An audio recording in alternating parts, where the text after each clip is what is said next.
how should couples decide what's most important? Go. Sammy, do you want to go first? No, you got it. Okay. Sorry. I'm trying to make y'all big screen. There we go. Okay. I personally think that it's all about your own priorities. So you have to decide what's most important. If food is really important to you as a couple, then food's going to be important to you on your wedding day. If, photography is really important to you, then photography is going to be really important to you on your wedding day. But so some people could care less about the food, and some people could, that is the one thing that they want to focus on. I have parents that care deeply about the wine. I have others that say we can do well liquor and have no wine for all I care. Oh, no wine. So really, I know, it's a little crazy. But I usually tell them, you still need to have wine. Yeah. Some variation, please. Yeah. There's got to be some wine there. But my answer is, the long and the short of my answer is that you have to decide that. I can't tell you where your priorities lie. Yeah. And don't you think that's like such a key... Samie, do you agree? Yeah, I 100% agree. That's like a key part of that like budget conversation that you need to have in the beginning is like what is important to you. Right.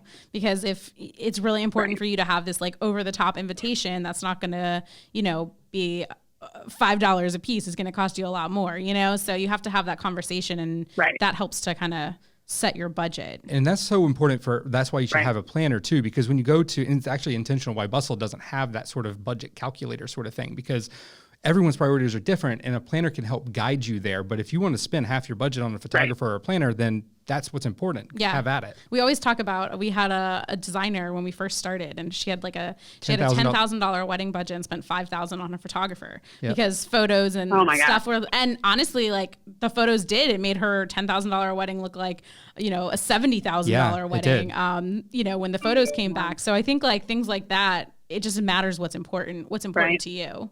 Yeah, for sure. So absolutely. What are your tips on how to like divvy that budget up?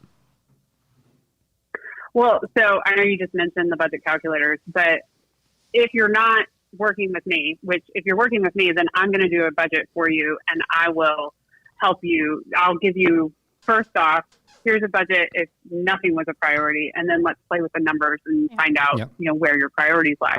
But if you aren't working with me, then I say do the same thing. Use your budget calculator and put in your budget and figure that out, and then adjust it based on your priorities. Don't just take their budget and run with it as if you have no choice in the matter. Because just like you said, there are people out there where, you're going to spend double on your photography budget, but then you don't care about food, or you don't care about, I've had brides with $150,000 budgets that have spent $1,000 on their wedding dress because it's just not their priority. Right.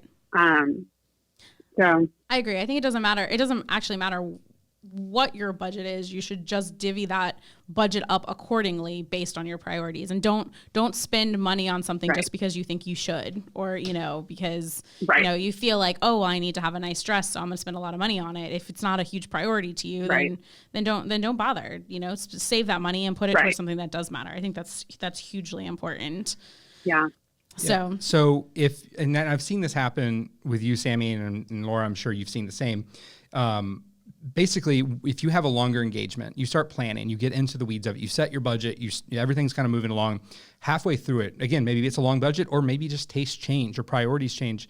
If you're halfway through, can you reprioritize your budget halfway through?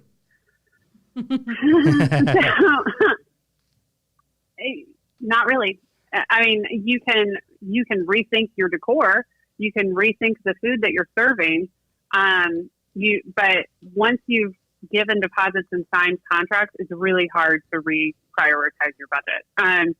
Especially because when you're signing these contracts, you are signing that you're going to move forward with them. And let's take decor, for example. So your flowers and your rentals and your et cetera. If you're hiring a company that's doing it all, then, it's all encompassing. But even if you're just talking flowers, you are signing that you're working with this florist, but you're also signing that you're going to spend a certain amount of money with this florist. And that florist is depending on that money for that weekend and basing how many jobs she's taking throughout the year and the month and that weekend based on what you have signed to spend.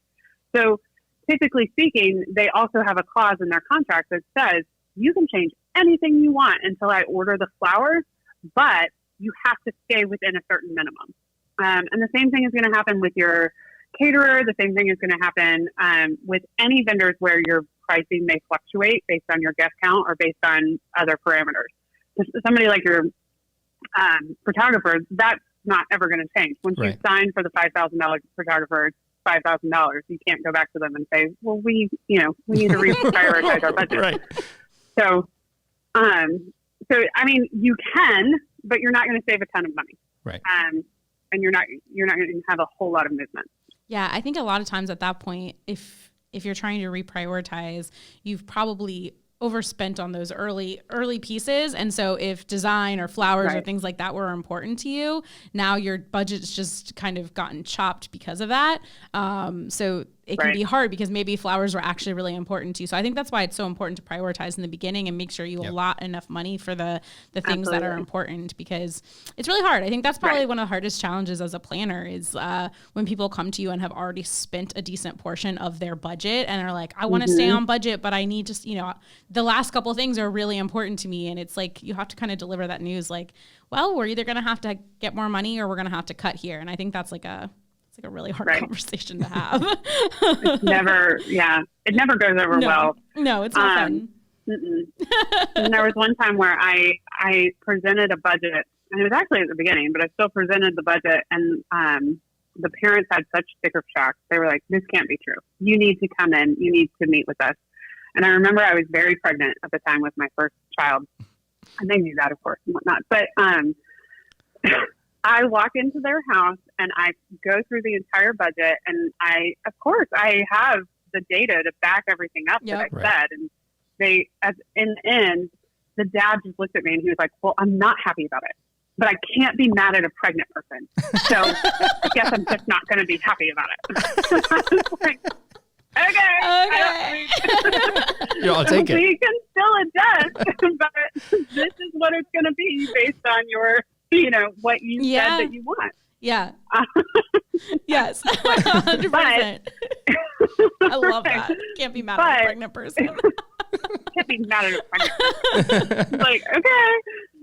But in the end, he's definitely appreciated, and I still get business from that family, referral business from that family, because he appreciated so much that I was just honest and upfront with him from the beginning of, this is what you're looking at. It's very easy for a planner, I think, sometimes to be like, oh no, we can totally do that. That's totally fine. And then let the other teams be the bad guy and be the ones that are going over budget, or, it's just easy for it to not be your fault. But if you're honest and upfront from the beginning, then I feel like the entire thing the entire process is a lot easier. Yeah, I couldn't agree more. I think that I might have gone off on a tangent. No, that's great. I think, like, honestly, it's so important to set those expectations in the beginning. We were just saying that in the last episode, but setting those expectations and letting them know, like, this is what you asked for. That's what this costs. We can still make adjustments if you haven't signed contracts. Like, let's cut back somewhere and get on budget. But if you want what you asked for, this is what it's going to cost. And that is another, Well, and and then if you haven't sent save the dates or invitations, then you can reprioritize your guest list if you want, because you're, and I know this is a question for later, but your biggest driver of cost is your guest count. Yep. So if you're planning for 300 people and you want to make it a $10,000 wedding for 300 people, I'm sorry, my friend, you're going to be serving like a $2 a person meal, or you're going to be finding a way to not give them food. So, there are definitely ways to reprioritize, but they're much more creative, and nobody likes talking about them. No, because it is like, cut your guest list. Yes. Yeah. I say that all the time. Guest list, lose your deposit. Yes. Yeah. You heard it from Laura too. It's not just me. You're not the only bad guy. I'm not the only bad guy saying that.